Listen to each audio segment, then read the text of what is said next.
पूरे देश ने आज रामलला के जो दर्शन किए, टेलीविजन चैनल से लेकर यूट्यूब और तमाम जगहों पर, सभी प्लेटफॉर्म्स पर आपने रामलला के सूर्य तिलक के तस्वीरें देखी और रामनवमी का एक अलग ही धूम, एक अलग ही छटा पूरे देश भर में दिखाई दे रही है।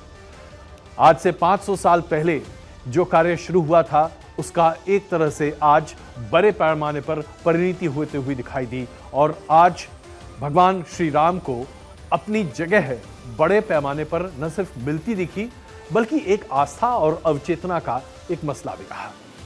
लेकिन ऐसे मौके पर जब राजनीति की बेलरी पर राम के नाम का इस्तेमाल कर राजनीति, और वो भी घटिया राजनीति होने लगे, तो आप इसे क्या कहेंगे? हैदराबाद में पुलिस ने सुरक्षा का हवाला देते हुए भगवान राम की शोभा यात्रा को निकालने की मंजूरी नहीं दी। अब अभी हैदराबाद में स्थिति क्या है? शासन कांग्रेस की अगुवाई की सरकार, यानी कि राज्य सरकार कांग्रेस की है और यहां पर राम की शोभा यात्रा नहीं निकल पा रही।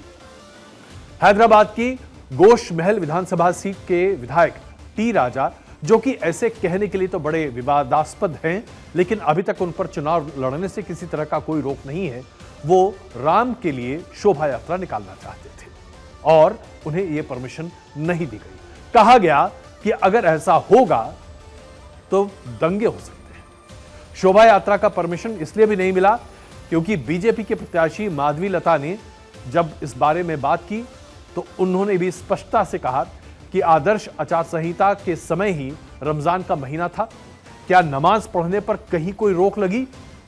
उन्होंने यह भी कहा कि अगर नमाज पढ़ने पर, ईद के सेलिब्रेशन पर पूरे हैदराबाद में कहीं कोई रोक नहीं थी, कोई दंगा बवाल नहीं था, तो रामनवमी के मौके पर राम की झांकी निकालने से आखिरकार कहां और कैसे देश में बवाल हो सकता है? इसके साथ ही टी राजा ने भी स्पष्ट तौर से स्थानीय कांग्रेस की सरकार पर निशाना साधा। देखिए उन्होंने क्या कहा। हिंदू फेस्टिवल को किस तरह से रोका जाए, रामनवमी शोभा यात्रा को किस तरह से रोका जाए, बस यही प्लानिंग कर रही है।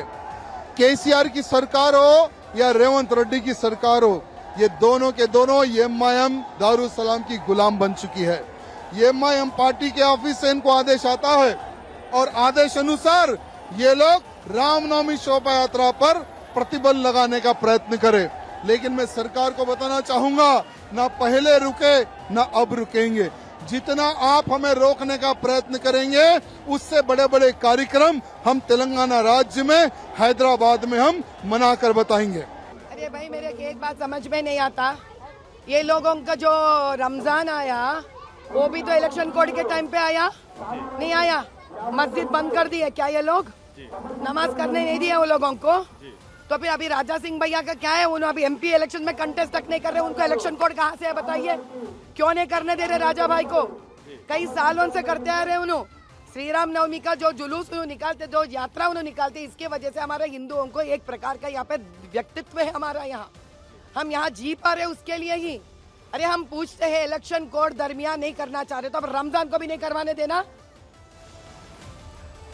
भारतीय जनता पार्टी के प्रत्याशी जो सवाल उठा रहे हैं, आज वो एक बहुत बड़ा यक्ष प्रश्न बनकर खड़ा है। रामनवमी के समय शोभा यात्रा अगर निकाली जाती है तो कैसे सांप्रदायिक सौहार्द पर यह बहुत बड़ा ठप्पा पड़ जाता है? इसके बारे में विस्तृत जानकारी और उसके तथ्य आपके सामने अभी कुछ ही देर में प्रस्तुत करूंगा। लेकिन इस बड़ी खबर को थोड़ा और आगे बढ़ाते हुए, रामनवमी के मौके पर सिर्फ तेलंगाना में ही बवाल नहीं हुआ, बल्कि ममता बनर्जी ने तो हद ही कर दी बंगाल में। आप जरा सोचिए, बीते तकरीबन 20 दिन से अपनी हर चुनावी सभा में ममता बनर्जी यही सवाल पूछती हैं कि रामनवमी के मौके पर दंगे नहीं होने चाहिए। ईद के मौके पर जो एक मंच था जिस पर वो भाषण दे रही थी, मुसलमानों के इस मंच पर उन्होंने साफ तौर से कहा कि भैया कुछ भी करना, दंगे मत होने देना। ममता बनर्जी से सवाल है, राज्य का पूरा प्रशासन आपके सामने है, दंगे कौन कर सकता है और कैसे कर सकता है जब पुलिस प्रशासन दंगे नहीं होने देगी? और दंगे रामनवमी पर ही क्यों होंगे? दंगे ईद के मौके पर क्यों नहीं होते ममता बनर्जी जी? और दंगों की आशंका इतने बड़े पैमाने पर अगर आपको ग्रसित करती रहती है तो आपने आज तक अपने शासन काल में क्या किया है? लेकिन ममता बनर्जी ने इस पर जिस तरह की राजनीति की है, जिस तरह से अल्पसंख्यकों को डराने की कोशिश की है, ये अल्पसंख्यक वोट बैंक की राजनीति के अलावा कुछ भी नहीं है। ममता बनर्जी ने किस तरह से अल्पसंख्यकों के बीच में एक डर, एक भय का माहौल पैदा करने की कोशिश की है, पहले ये देखिए। अगर मुर्शिदाबाद मालदा में दंगा हो जाए तो इसको जमींदारी इलेक्शन कमीशन को लेना होगा कि हमको पता है कौन दंगा संभाल सकता है।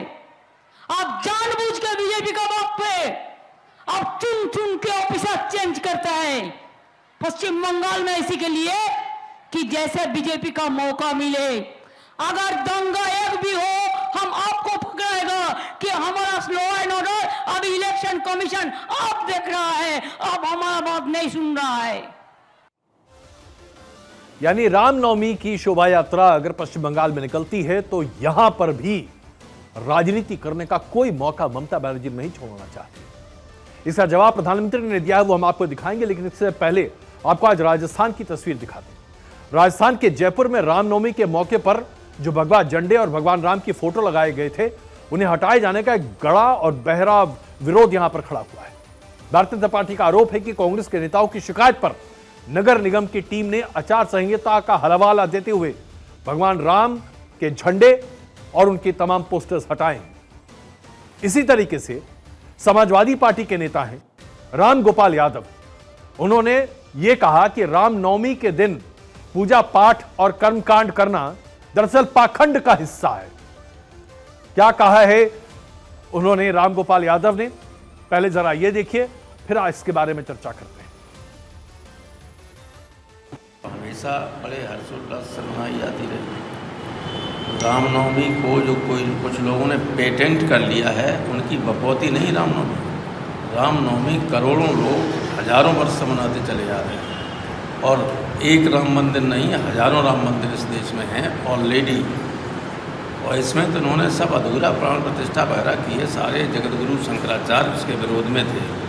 ये ठीक नहीं है, अशुभ हुआ है और ये इनके लिए वो घातक होगा। भगवान राम को दंड दे। राम गोपाल यादव ने जो कहा, एक अयोध्या मंदिर नहीं, हजारों राम मंदिर हैं। हजारों राम मंदिर देश में हैं, इसमें कहीं कोई दुविधा की बात नहीं है। राम सर्वत्र है, यत्र तत्र सर्वत्र। लेकिन अयोध्या में राम का मंदिर एक ही है साहब, और यह निशाना अयोध्या के राम मंदिर को लेकर है। यह पूरी राजनीति राम मंदिर के प्रति है।